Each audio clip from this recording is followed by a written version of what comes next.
by conducting a fundraising campaign.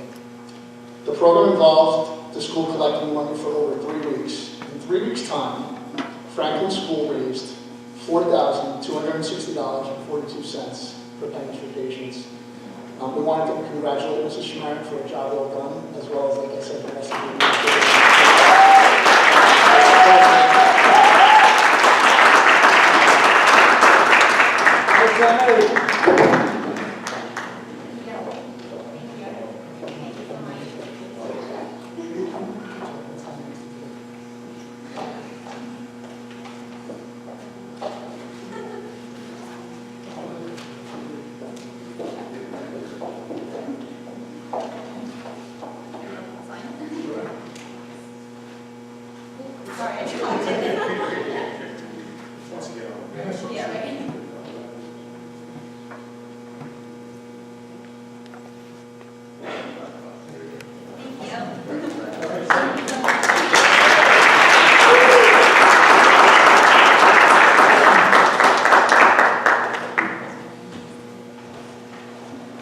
Thank you again, not only to the Schmarek, but to the entire Franklin School staff and community parents, the students, for a job well done. I saw a lot of the students collecting money, and it was, like I said, it's a great one.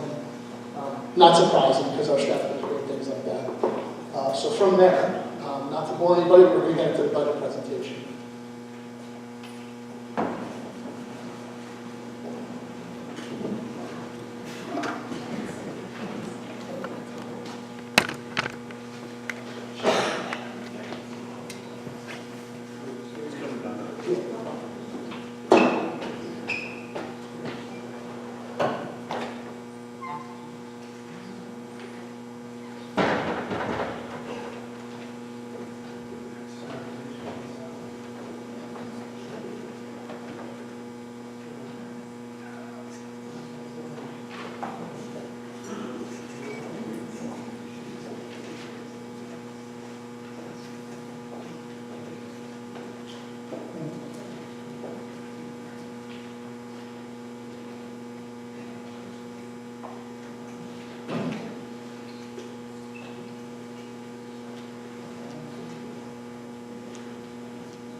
All right, so again, welcome to our budget presentation for 2019-2020. This slide shows better more than its own. All right, so we're going to start some budgeting principles that guide us when we're in the planning process. Continued excellence of the Lyndhurst Public School District. Maintaining the continued focus on teaching and learning for our entire school community. Placing available resources where they will have the greatest impact on classroom learning while maintaining fiscal responsibility. And meet the state mandated QSAC requirements. So something I'll get into a little bit later after the referendum presentation is that we passed QSAC instruction program, which again, I can commend the staff 100% and myself 0% for the work that was done to do that. It was a hard task. It was pretty much an all-year process. And we are where we are with 87. In the previous district, it took us about 5 years to do this, so it's amazing that this happened. And again, I can't commend our teaching staff, our administrators enough for the hard work that was put into this. And I know Mr. LaCourso spent a lot of long days and nights working on a plan for this. But again, the teachers, you guys carried everything perfectly, and I want to thank you for that. So let's go around and applause to our teachers for that. Again, an amazing job in doing that, and I think for some of you that haven't been involved in that process, it's really not that easy, and You made it look very easy for us to pass, and it just doesn't happen that quickly. 17% increase. You have to have an 80 in each of the areas of QSAC, and I'll explain that later. But we went from a 70 to an 87 in less than a year, so it's amazing. Again, when you're developing a budget, you start with the school level goals. We want to maintain our core mission. Obviously, our programs are tested areas, English, math, science, social studies, and our required electives. We want to maintain and implement the district's ancillary instructional programs in addition to the above mentioned. So that's everything additional that we do, which really ties into those programs as well. And we want to review district personnel needs at the school level and adjust for projected enrollment trends. So one of the things, Lyndhurst is a desirable place to live, to reside in. And we were actually just talking about that not too long ago as a board. And we have to foresee those projected enrollment changes. And one of the things we did was we did recently get a demographic study done, and that assisted us with some of our plans for the referendum, as well as just planning in general. It's something we want to do as often as possible because of the growth that's happening here in town. We want to continue to update curriculum at all levels and all subject areas, and that was obviously ties back into QSAC, and that's really the majority of what we did to pass that area was really update and revise our curriculum, which was, again, not an easy task, and there was a lot of going back and forth.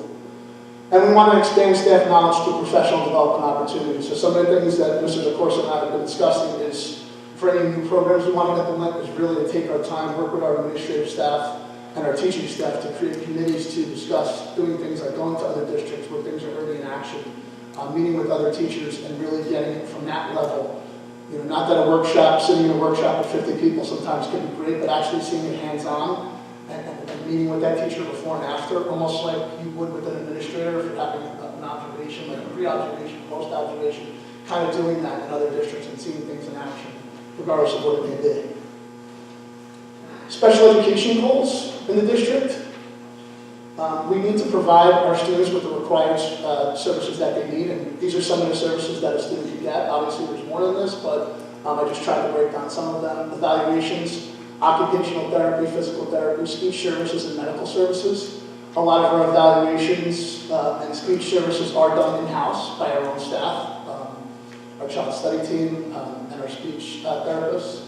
But we also have students that are not in district that need to be in another school, and we have to provide services for those students as well. We want to continue to return students to the least restrictive environment. What does that mean? That means if we can bring a student back into Lyndhurst that hasn't been in Lyndhurst, or we want to keep in Lyndhurst, we want those students to have the opportunity to be alongside their peers, whether it be in the classroom, extracurricular activities, and co-curricular activities, whatever it may be, any kind of event or trip that's going on, so we want to do it as much as possible. So obviously, as many of you know from being in the district for a while, we have been increasing the amount of programs that we offer for students. We want to continue to monitor programs at the lower elementary, upper elementary, and high school in addition to all programs. Continue to expand opportunities for community-based instruction program. This is a lot of times where students get an opportunity to go out into the real world, work someplace, just do things that maybe some of us may take for granted sometimes. Crossing the street, going to the post office, going to the supermarket. So these are things that we're looking to do as well, continue to expand those programs. We're already doing a lot of these things and doing a great job, by the way. And supplies, basic supplies we need obviously for any program. And that's something that we have to consider. Technology goals. We want to maintain our core mission by providing instructional and administrative technology support. We want to continue to implement the district's technology one-to-one initiative at the high school, as well as increasing technological resources at the elementary level. And that's pre-K to 8. We want to continue to expand the amount of devices down there. Obviously, we need to look at different things sometimes. We need to look at our infrastructure and Wi-Fi and access points. So those are things we're doing right now and going to continue to do. Continue to train staff on permanent software purchase for instructional purposes. So anytime we look to purchase something, we also like to look at if there's training that's included with that purchase, because it's important, obviously, to be training whatever program we're going to be using, instead of just throwing it on people to do. And continue to review infrastructure maintenance and upgrades of infrastructure. So that kind of is really the first thing that we do, is look at your infrastructure to see how many devices you can handle, and things of that nature. Security goals. Today, one of the things I'm going to talk about later today is we had unannounced drills. I'm going to resend out a letter because I had a typo in it, but I tried to do it very quickly today. We had unannounced lockdown drills at the high school and at Franklin School. There's two random schools that we picked. A lot of times they will come to their high school because it's usually the biggest building. And I think it's always a good opportunity. One of the things that the Department of Ed does, and they were alongside of the Lyndhurst Police Department, Bergen County Prosecutor's Office, State Police, is they give the staff an opportunity to participate in some of the drills and see what it's like on the other side of the door, what's going on in the hallway. So they'll grab 3 to 5 staff members and kind of have them walk around with the administrators, with the law enforcement agencies, and kind of see different weaknesses. It's not a gotcha kind of thing, it's how can we get better. Obviously this is something that a lot of us as educators did not go to school for, and I can speak for myself. I don't have a law enforcement background. I love the police and I love what they do and their mission. I think I've learned a lot about it, and I think our administrators and our teachers have learned a lot about it, but there's obviously a lot for us to learn. We went to school, a lot of us for different things, so we rely on them as the experts. So we want to continue to monitor and expand, upgrade existing security systems with input from law enforcement and the New Jersey Department of Education. So again, we're going to lean on them and see what we can do from there because they're the experts in this area. We're going to continue to increase our software and hardware capacity and capabilities. There's a lot of great programs out there, notifications and things of that nature that can help us in terms of safety. Continue to provide mandated school safety training for permanent staff. So we already have to do a lot of this. A lot of it is done online programs that we have to do, and a lot of it is also done in person at like an actual session like this. And we want to revisit all our crisis plans after obtaining input from law enforcement and the New Jersey Department of Education. Obviously, this is something we want to always do, but we want to be as consistent as possible from building to building. Obviously, there's some differences based on the ages, but we want to be as consistent as possible for our students and for our staff.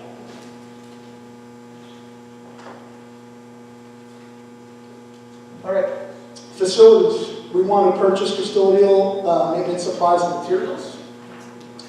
Ensure the health and safety of the property.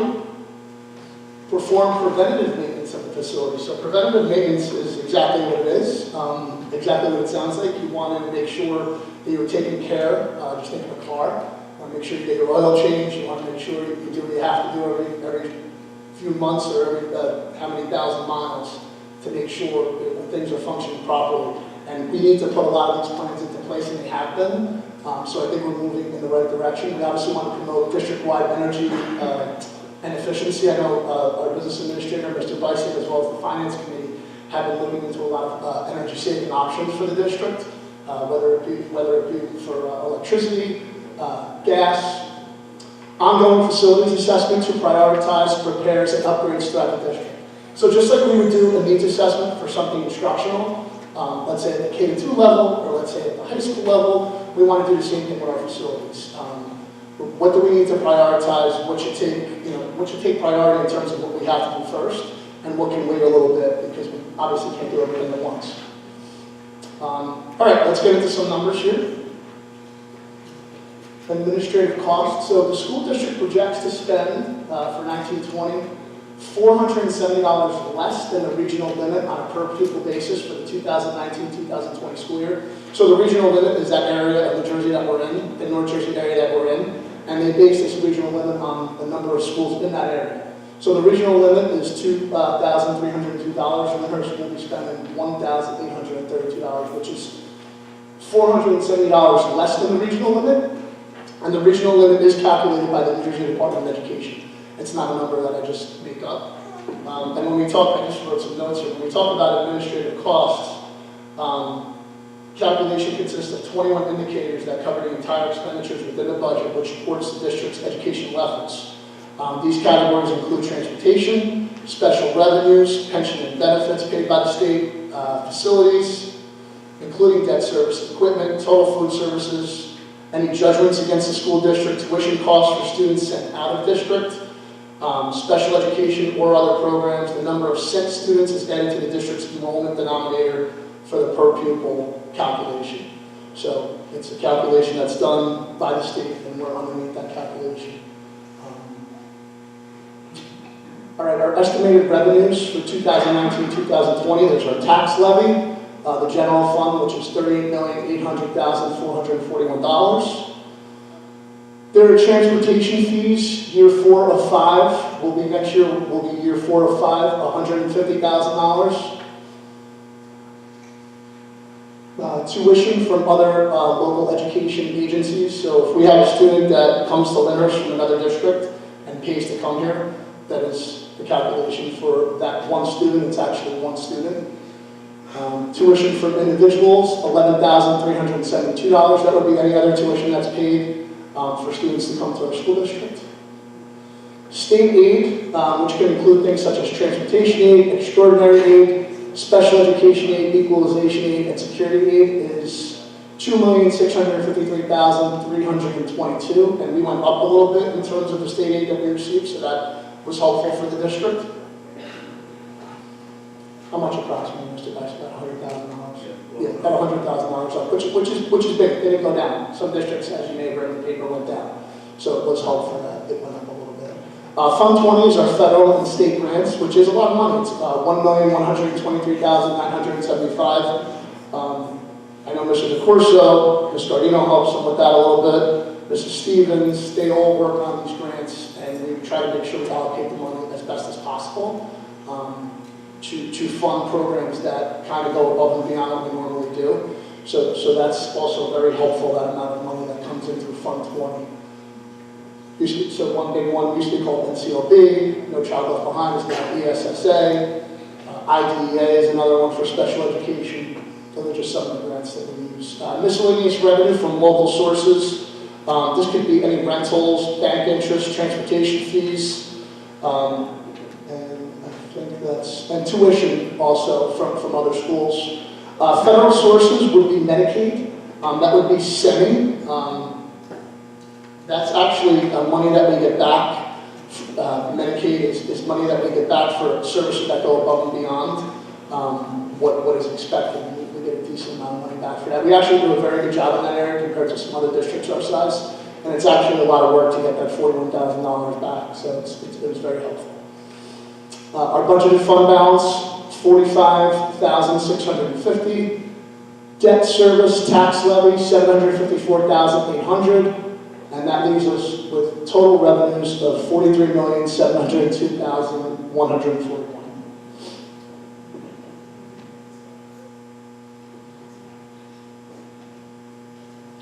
All right, this presentation will be on the website. We tried to put some of the budget appropriations on here. It's going to be a little small for your seats, but on the website, probably by about 9 o'clock tonight, will be our entire PowerPoint that we're looking at right now. Including the sheet that we'll have up there as well. But you can see some exact numbers for some different areas. I'll just read some off to you from the top. Tuition in public and private schools, attendance and social work services, health services. I'm having a hard time from here reading them. So they will be on our website. We'll be able to answer any questions you have on them. So here's the budget impact to residents. This is always an important slide. So if you look, our current budget this year, as we stand here right now, 2018-2019, is $42,558,787. Our total budget for 2019-2020 is $43,702,141. Our tax revenue is $38 million. For 2018-2019, our tax revenue is $38,689,270. Our tax revenue for 2019-2020, you'll see those 1920s in bold, $39,555,241, which gives us an increase of 2.19%. For a home based on a 2018 average assessed value of $313,466, the impact is a $49.29 annual increase. That is pretty much the basics of our budget. Again, some of our closing notes, just some things to break down a little bit. The school year 2019-2020 budget was county approved. So the county has to approve the budget before we can even present it and have the board vote on it. The school year 2019-2020 budget does have allowances to begin the deficit loan repayment process at $500,000 per year. 480, approximately 500. Current financial conditions will not impact the current referendum progressions. The second phase of renovation construction is scheduled to begin on or about June 2019. New Jersey State Financial Monitor was assigned in August 2019. And just what does the Lyndhurst Board of Education District produce? Thinkers, critical thinkers, collaborators, we try to stay with the C, creators, communicators, compassionate students, preparing the students of today to lead tomorrow. So again, we're doing a great job. Again, I want to commend our staff. I want to commend the business office led by Mr. Beisig for putting this together. I really want to commend our administrative and teaching staff throughout the district for really doing more with less this year and getting through what were some difficult times. And I was just mentioning to somebody how I've been in other districts before as a principal, as a teacher, as a superintendent, and you know, we really did not have any requests except those that were for the health and safety of students. So I want to thank everybody for really, you know, again, doing the best job that they could, and I really didn't feel like there was any difference. I didn't see any difference in terms of what we had available. And I know you all did a great job, so again, I want to thank you. So thank you.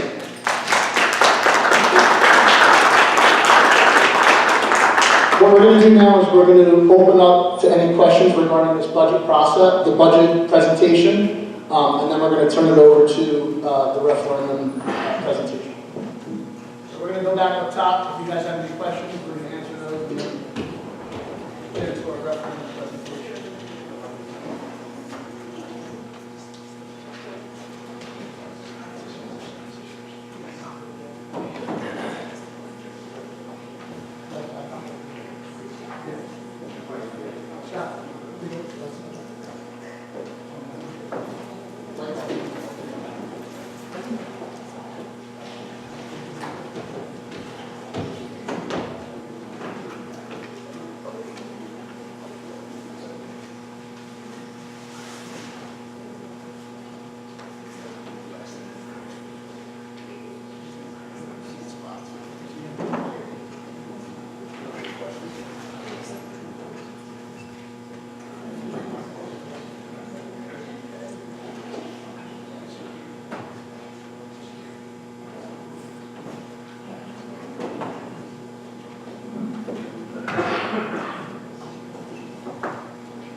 So if anybody has any questions regarding the budget presentation, we'll take them now. And if we don't, we will move on to the referendum presentation.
Thank you very much. My name is Joseph DeCara, principal of the firm of DeCara Reno Architects.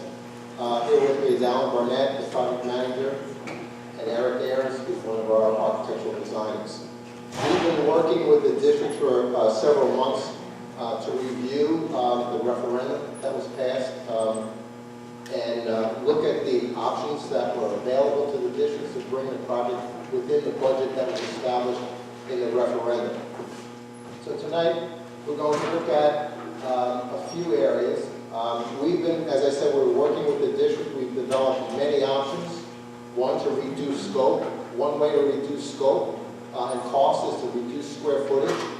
But we were it was very important not to lose the educational factors and elements that you voted on to incorporate into this overall referendum. So we work very closely with the administration to maintain the educational quality that you deserve and that you voted for, and looked at various ways how to implement that in a more economical way. One of the key elements that we were able to accomplish this was switching the new facility that's being built now from a 7-8-9 school to a 6-7-8 school, a true middle school. And a high school can kind of manage the same size. We looked at that, we spoke with the administration here, and we could handle the population. So that allowed actually less need at the elementary schools from a pre-K through 5th grade facility. So all your elementary schools will be that grade configuration. We then looked at an analysis and we asked the district to confirm the enrollment projections. So the district hired Whitehall Associates to do a 5-year projection on the students that will be here now, as well as 5 years. We did that analysis very quickly, and we identified that there would be 9 sections per grade for the kindergarten through 5th grade, and 8 sections for the pre-kindergarten. Okay? That's important because we wanted to make sure whatever we came up with, not only dollars, because we could cut the referendum in half and be within the budget and say, yeah, that's what you got. We wanted to make sure that you meet your educational needs and you can house all your students in the proper facilities. So with the administration, we identified that as the need, and then we looked at many plans. I believe we looked at about 20 options, different grade configurations, options, working administratively, us looking at the cost, to develop a configuration. And what you can see is that right now we're using all your facilities with the exception of Lincoln, because Lincoln is coming offline. Right? And we'll show you a timeline at the end so you can see how everything kind of fits together. So you have, we're still utilizing Lyndhurst Community School. That would be a pre-kindergarten center. Okay? And then we looked at your pre-K through 2nd grade, and we would use Franklin and Columbus as a pre-K through 2nd, and then Washington and Memorial Campus as a kindergarten through 2nd. Neighborhood concept, neighborhood schools, and another important factor is we're trying to keep at least 2 sections per grade. So you don't have one 1st grade classroom and then they can't work with other 1st graders. So it's very important in the dynamics on how we actually organize the spaces. And then the other configuration at Roosevelt and Jefferson would be 3rd, 4th, and 5th. Okay, so that's how we established the final option that we looked at. And we took a review of, it's a little hard to read from back there, but what we did is we did 2 charts here. This shows Roosevelt, Washington, and Franklin, and in this scenario, this option, those are the spaces that are being built upon. Okay, we're adding to that. The other schools, Jefferson, Memorial, Community, and Columbus, are being utilized, but with no additions. Okay?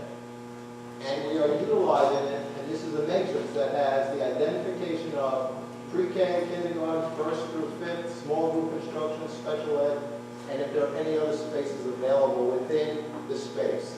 Now, it's important to know that we looked at the facilities to utilize the existing conditions in the most effective and efficient manner possible. Okay? If there was a small room that you're using as a classroom now, we're not using it as a classroom. We're using normal size rooms for classrooms. If it's small, we're identifying it as a small group instruction. Okay? And if you notice here, it's hard to read, but at the pre-K, right, which would be at the community school in Franklin, there would be 8 sections that are required, but we're only providing 4 rooms because there's an AM and PM section, okay? So generally, that's your program, that's what works in this district to meet your referendum. Now, this component is under the remaining available funds that you have for your referendum. That's the good news, okay? And we believe that it meets all of your educational requirements and your projected enrollment projections. And it was desirable and effective because we're creating a middle school instead of a 7A school. Now, we looked at several other options within this, and one is to use the community school less. There was a desire. Right? We're utilizing it now, but there was a desire to use it less and less. So as one phase, and you'll see later in the options in the cost, we're only using this as 2 rooms, and we're going to put an addition on at Columbus to ultimately have 3 new kindergartens, if the budget allows. And we're designing it in a flexible way that you can add on. So with that, we're going to look at Roosevelt. This is the site plan at Roosevelt, Stuyvesant. This is the existing building, the parking, the ramp that comes down to the play area. This is the proposed location, and this should look familiar to everyone because that's generally where the addition was going to go in the referendum. In this configuration, where within this space, with parking, we have a new entrance and a connection to the existing building here. The difference is we're actually connecting it, not touching it in too many places, because that is for the efficiency and the dollars. It was very, very important to bring this down in cost, because the previous referendum was over budget. So we need to reduce and build this in a way that's very economic, but still have an extremely high quality facility that's going to last 100 years. So in this concept, this plan, at the first floor level, where you have the multi-purpose room at the lowest level, you have the art and music. We are making a connection through the building, right, through the grade, and then building basically 4 classrooms, a new multi-purpose room, which would be for lunch and also physical education. This plan was modified to accommodate the required storage, that you can bring tables and chairs, fold them up, put it in a space, so after lunch period you can use it for other things. At night you can use it for community use. It has its own separate entrance, its own toilets. It has a warming kitchen. It's a satellite kitchen. The new facility, the new middle school, has a large kitchen. That's going to be where they're going to prepare the meals, and then they bring them over here and they warm them up for use in this location. This is designed as a 1-story addition. In our investigation and review administratively, meeting with the teachers, this is a very congested site. The original referendum had this as a 2-story. A lot of kids, it would be almost over 700 kids. We thought based on the grades, 3-5, that it would reduce the population, that it's manageable on site, and a very clean, concise addition. As an alternate add in the bids, we would then connect the building at the upper levels on the 2nd and 3rd level with an elevator and a connection through into the car. Right? You don't need those by code because this is technically a separate building. It's an important aspect. And all of this needs to be ADA required, accessible, but because it's a firewall, it's technically a separate building, you don't have to upgrade the entire building. Important aspect. At Washington,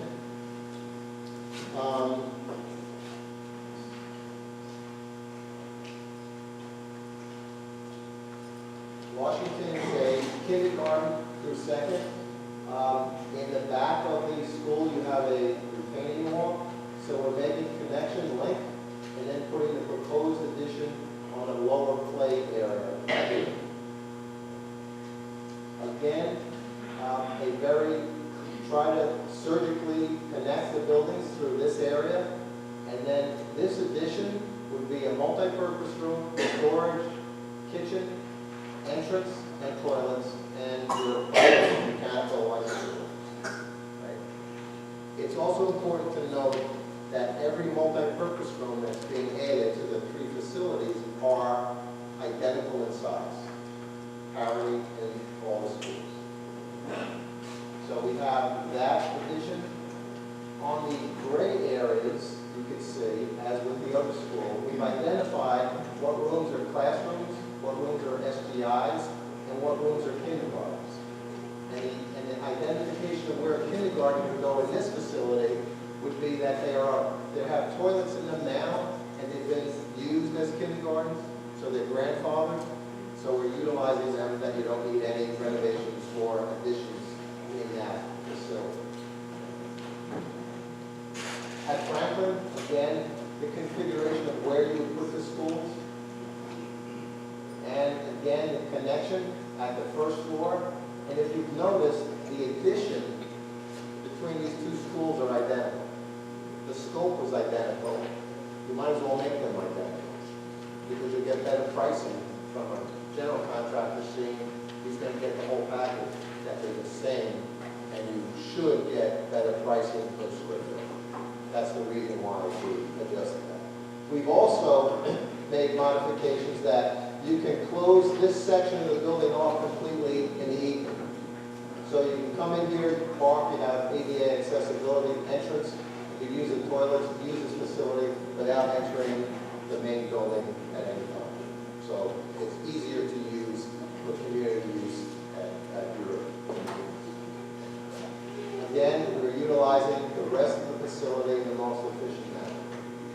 Jefferson School will be a 3 through 5th grade, and we're just reutilizing the spaces, no addition and no renovation. There are areas within the district that we have 5 remaining classrooms that are not designated. They can say, well, why don't we build 5 less classrooms? The way the classrooms and the grades are configured, it doesn't work. But what this shows is that you have the ability, the district has the ability to expand. If you have a little influx, a grade level bubble, that you can accommodate it. It may not be next year or the year after, but in 4 or 5 years you could get a bubble that can accommodate it.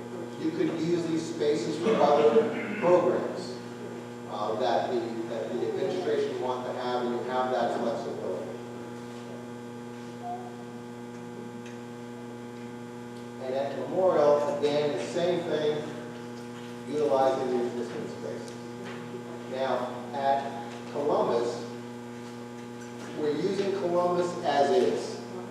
But what originally, this had a multi-purpose room added onto this facility. This facility only has 6 classrooms.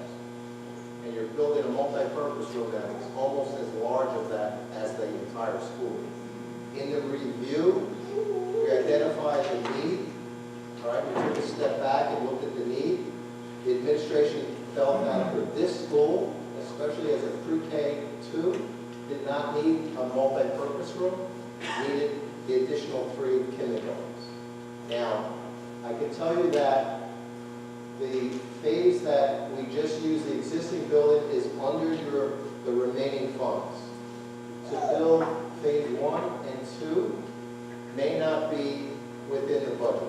It depends on how the bids come in, what the economic climate is. We don't have a crystal ball. We use current data from when we bid schools. Our firm does 90% of our projects are public schools in the state of New Jersey. We take current bids, we project it out with inflation to come up with what we believe will be the budgets in the future. But we also built in a lot of contingency and options that the board can have. So the first phase, and the desire to eliminate one of the use at Memorial is to add 3 kindergartens here. Do you have to do this? Absolutely not. But it's desirable to keep it within this school. So we looked at phase 1, having a connection, an entrance, and 1 kindergarten. Now you can see it's designed that, depending on how the bids come in again, that you could add this. You could add this in 5 years if you wanted to. We also designed it that the corridor extends out toward the back, that if in the future you wanted to put a multi-purpose room, you can add a multi-purpose. The last thing we wanted to do was to design something that painted this district into a corner that you could not, because you know what's going to happen in 30 years from now, that you can expand out. Right? We did not want to lock the district in at all. And then at the community stores, we would use the spaces as is, but we wanted to eliminate that. Now, timeline. I'm sure you've all seen the new building going up. Where we've designed that, it's under construction. It's slightly ahead of schedule. Based on the original timeline, that project will be done in June of 2020. To be turned over to the district so they can shake it out, move in, furniture, and it'll be ready for September of 2020. That's right here. We're at the end of April here, and we're talking about the elementary schools. So with recreating this as a true middle school, at some point, Lincoln will be offline. But now, in September of 2020, your 6th grade, 6th, 7th, and 8th grade are going to move to the new school. So you're going to have space to work. Right? So there's no major problem in getting this thing completed. So in the next month, what has to happen is that these revised plans have to go to the State Department of Education for re-review. We have to complete our documents and bid it. We are anticipating bidding it at the end of December, January, and an award in March of 2020. Should be 2020. Yeah, my presentation said 1920. Then construction would happen in May. A good time to start construction. You're not in the middle of winter, you can start this. Now, we've also would design this, that the construction would be done in different phasing and windows. You don't want interior work being done while kids are in school. And the beauty of this timeline is that you have 2 complete full summers to do the messy work while students are outside of the school. So the major work, once they ramp up, you're going to do a lot of the site work and the connections. Then once school starts, the contractors are limited to the construction site itself that's fenced off. Access, deliveries, all those things are in the specs that the contractor has to maintain.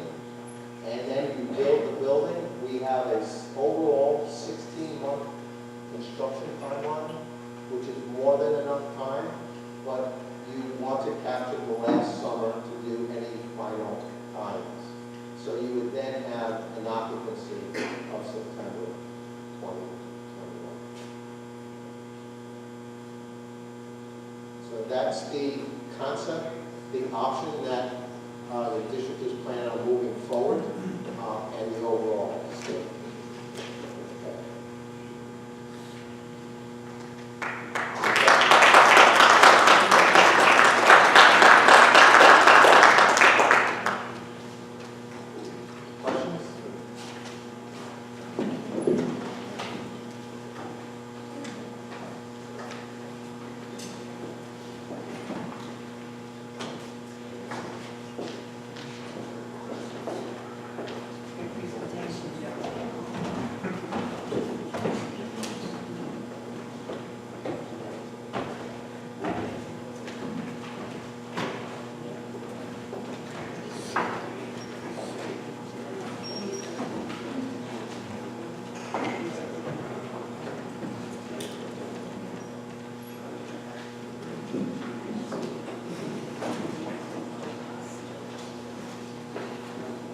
Okay, since there's no questions for Mr. DeCara,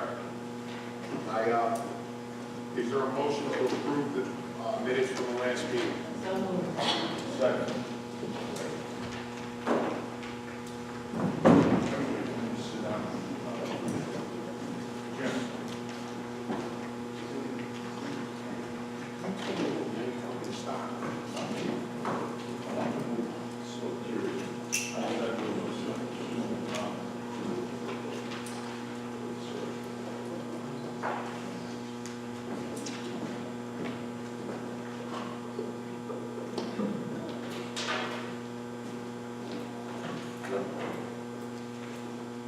Mr. Rappiscato.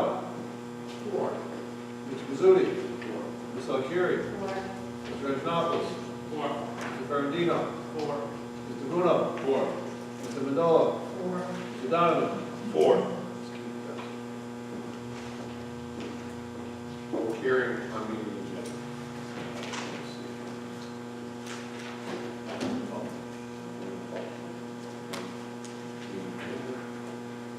Okay, Mr. Andropoulos on finance.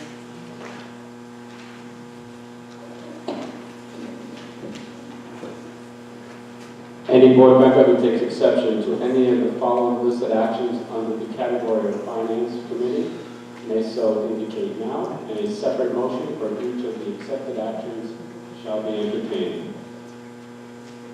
Hearing none, I make a motion that items 1 through 13 be adopted. Second. Roll call. Mr. Rappiscato. 4. Mr. Pizzuti. 4. Ms. Alcieri. 4. Mr. Antonopoulos. 4. Mr. Ferrandino. 4. Mr. Bruno. 4. Mr. Mandola. 4. Mr. Donovan. 4. Education and curriculum, Ms. Alcieri, Chair. Any board member who takes exception to any of the following listed actions under the category of Education and Curriculum Committee may so indicate now, and a separate motion for each of the accepted actions will be entertained. Hearing none, I make a motion that 1 to 4 be accepted as read. Second.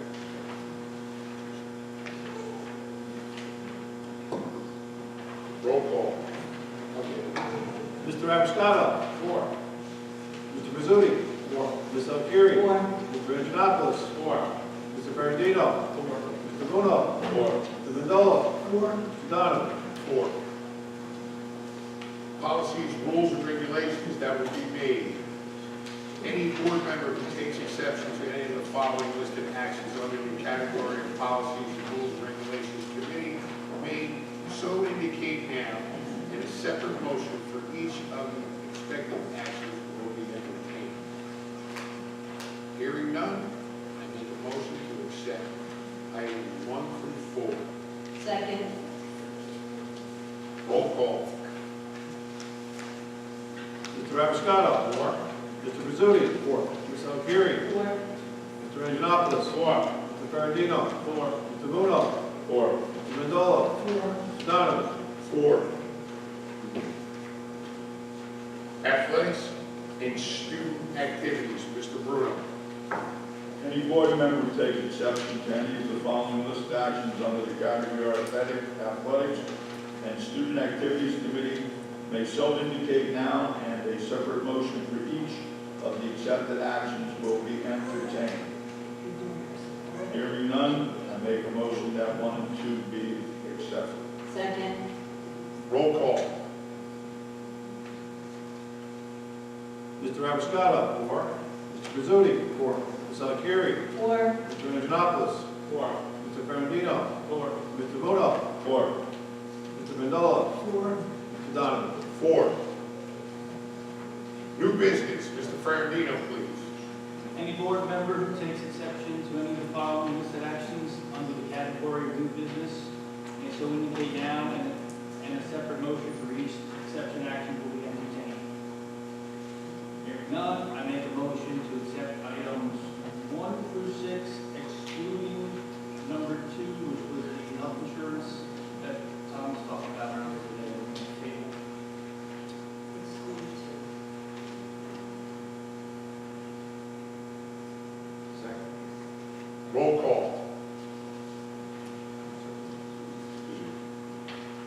Mr. Rappustato. Four. Mr. Pizzuti. Four. Ms. Alcieri. Four. Mr. Anjanopoulos. Four. Mr. Ferrandino.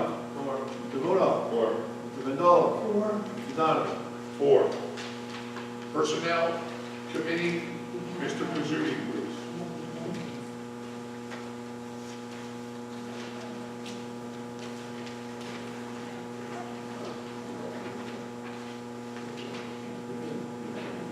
After personnel. After personnel.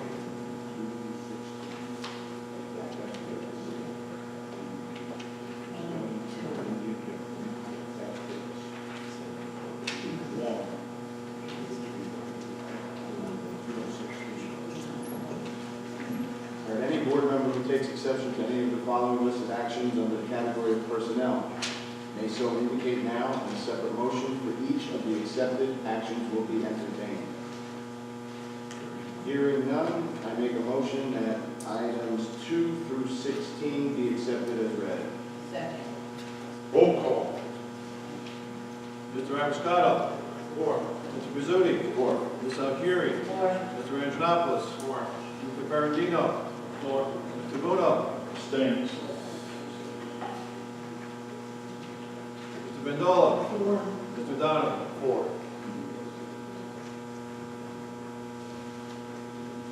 All right, we have addendums here. Number 1, on the agenda policies.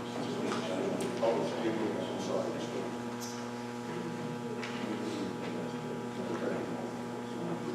All right, any board member who takes exception to any of the following listed actions under the category of personnel may so indicate now, and a separate motion for each of the accepted actions will be entertained.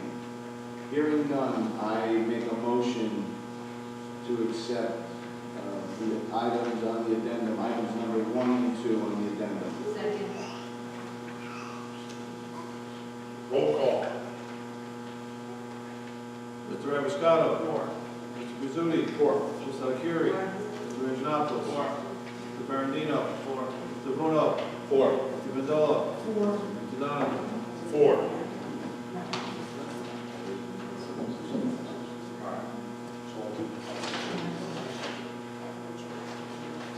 All right, be it resolved as a recommendation of the superintendent of schools that the Lyndhurst Board of Education approve the retirement of Barbara Abiscato. Second. Roll call.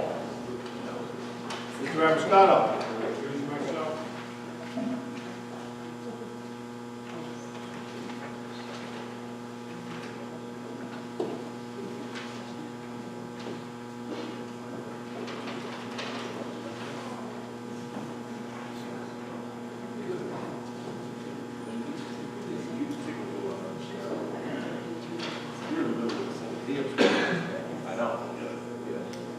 Mr. Pizzuti. Four. Mr. Alcieri. Four. Mr. Anjanopoulos. Four. Mr. Ferrandino. Four. Mr. Vudo. 4. Mr. Vindola. Four. Mr. Donovan. 4. Okay, part of the addendum on policies, rules, and regulations, be it resolved that the Lyndhurst Board of Education approve the following use of the facilities: the Lyndhurst High School baseball, high school parking lot, 9 a.m. to 12, April 28th car wash, which was yesterday. Second. Roll call. Mr. Rappustato. Four. Mr. Pizzuti. Four. Ms. Alcieri. Four. Mr. Anjanopoulos. Four. Mr. Ferrandino. Four. Mr. Vudo. Four. Mr. Vindola. Four. Mr. Donovan. 4. Mr. Burrow, you want me to read this on the addendum, just one for athletics? Go ahead, you're on a roll, man. Athletics and student activities, be it resolved that the Lyndhurst Board of Education approve a field trip to the Youth Summit at Randolph High School on Wednesday, May 22nd, 2019. Transportation is funded by Special Olympics. Second. Roll call. Mr. Rappustato. Four. Mr. Pizzuti. Four. Ms. Alcieri. Four. Mr. Anjanopoulos. Four. Mr. Ferrandino. Four. Mr. Vudo. 4. Mr. Vindola. 4. Mr. Donovan. 4. Okay. Public hearing on non-agenda items. Mark Azzarello.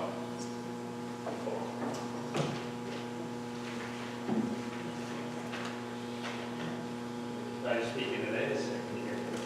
This way everybody can. Hello. All right, there we go. How's it going, everybody? My name is Mark Azzarello. Just a little about myself. I'm a Jersey City teacher for 16 years. I'm on the executive board of the union. I've been a Lyndhurst resident for 9 years now. I have 3 nephews currently in their schools, and a niece on her way to the schools in about a year or 2. I'm here to speak about the lacrosse program we have in Lyndhurst. If any of you don't know, we have a lacrosse program. It's actually quite a successful lacrosse program, too. I've been involved with the program for about 3 years now. I started helping out with the K through 2 clinic, and now I coach the 3rd and 4th grade team. It's my 2nd year as a coach. It's wonderful. A little bit about our program. This is our 6th year. It's our 3rd full year as full members of the New Jersey Junior Lacrosse League. We field 3 teams, a 3rd and 4th grade team, a 5th and 6th grade team, and a 7th and 8th grade team. When the program was started, goals were set. One was to compete in the NJ, the New Jersey Junior Lacrosse League, which we do quite well. We've had several of our teams finish seasons with well over 500 records, winning records. We've never cut a player. Everyone plays. You show up, you put in an effort, you will be on the field. It's a team sport. It teaches kids a lot.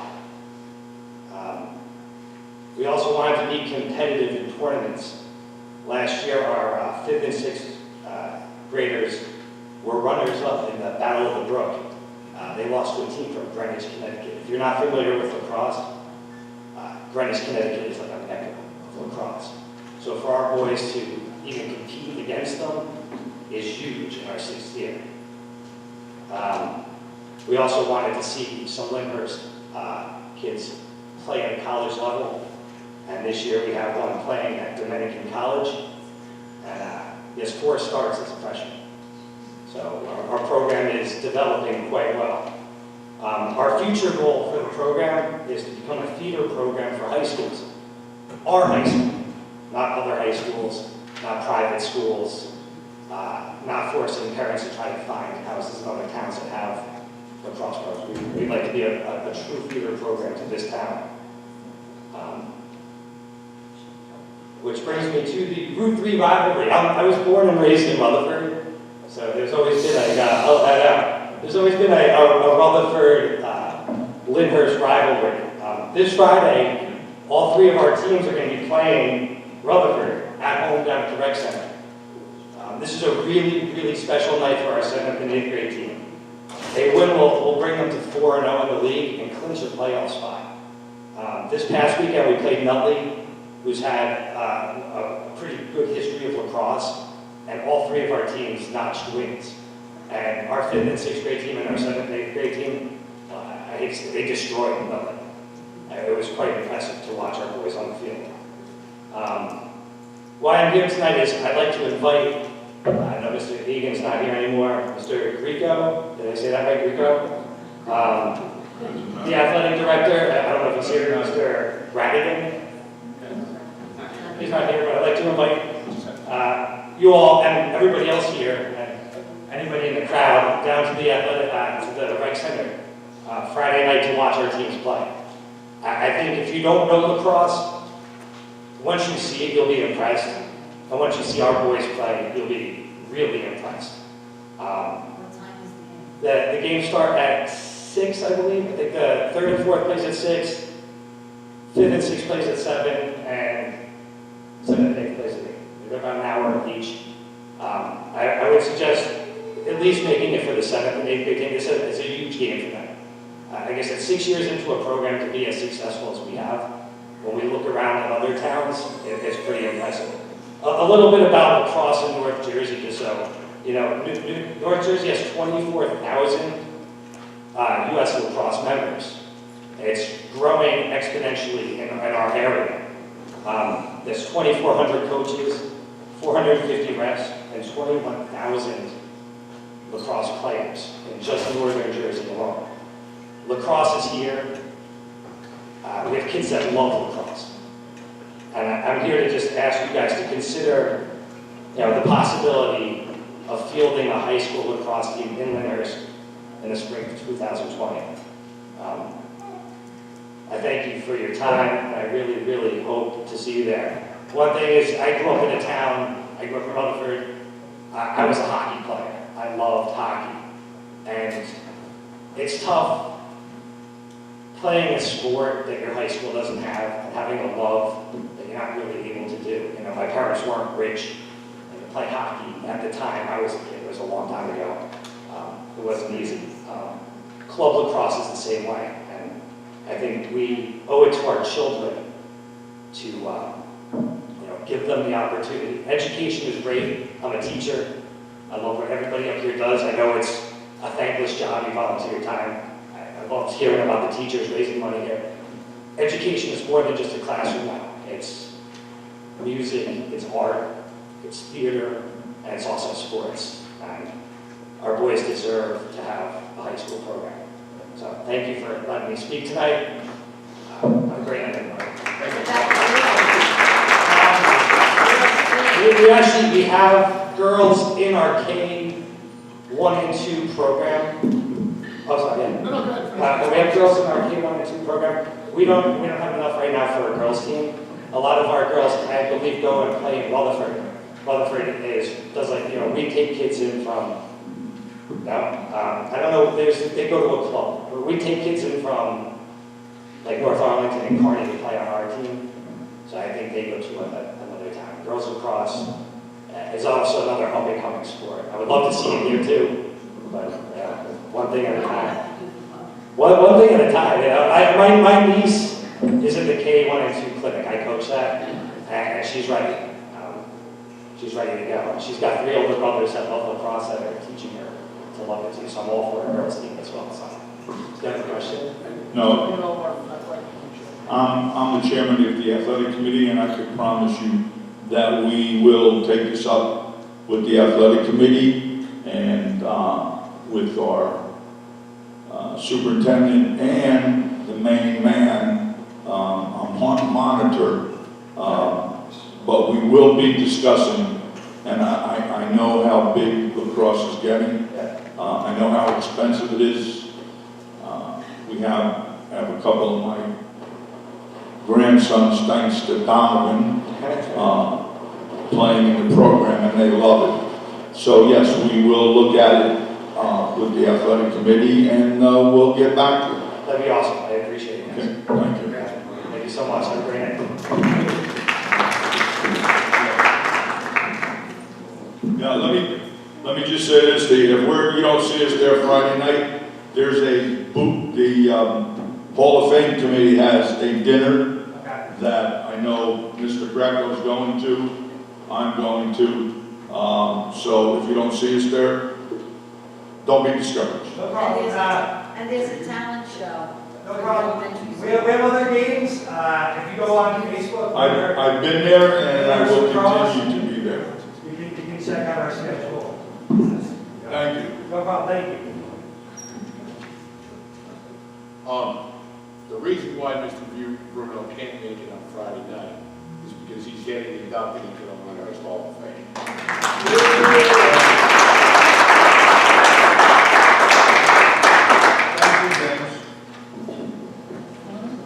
If you could just let us know, because you're going to win, if you could just let us know when the next, game is. I believe Friday, I think it's the following Saturday. Okay. If you could just shoot us an email or something, that would be great. Okay, no problem. And I'll send it out to the board if you just say, I'll get Give me your email again. Yep. Thank you. Yeah.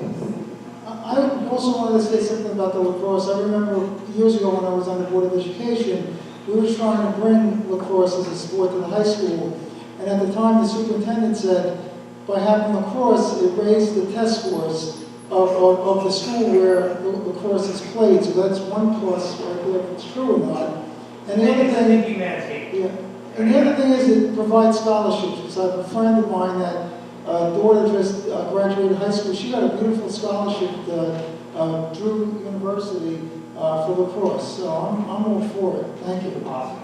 And congratulations to Chizzy. Women's team.